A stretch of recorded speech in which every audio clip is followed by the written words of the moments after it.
بسم اللہ الرحمن الرحیم۔ السلام علیکم معزز سامعین کرام، آج ہمارے پاس ایک سوال آیا ہے۔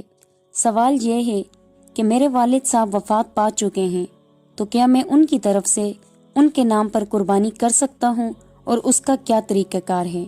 چلتے ہیں اپنے اس سوال کے جواب کی طرف۔ اس سوال کا جواب یہ ہے کہ جی ہاں، بالکل آپ اپنے والد صاحب کی طرف سے قربانی کر سکتے ہیں۔ نبی پاک صلی اللہ علیہ وسلم نے 2 مینڈے ذبح کیے، ایک اپنی طرف سے اور ایک اپنی امت کی طرف سے، اور ایک بار آپ نے ایسا بھی کیا کہ ایک قربانی اپنی طرف سے کی اور ایک قربانی ان کی طرف سے جو قربانی نہیں کر سکتے۔ تو اسی لیے اس بات سے پتہ چلتا ہے کہ قربانی کسی دوسرے کی طرف سے بھی کر سکتے ہیں، اپنے والدین مرحوم کی طرف سے کر سکتے ہیں۔ اگر والدین دونوں مرحوم ہیں تو ایک قربانی دونوں کی طرف سے کی تو کیا دونوں کو ثواب تقسیم ہوگا، یا آدھا آدھا ثواب دونوں کو ملے گا، یا پورا پورا ثواب ملے گا؟ اس میں علماء کرام کی 2 رائے ہیں، ان میں قرآن اور سنت تو خاموش ہے۔ بعض علماء کرام کہتے ہیں آدھا آدھا ملے گا، اور بعض کے ہاں پورا پورا ثواب دونوں کو ملے گا۔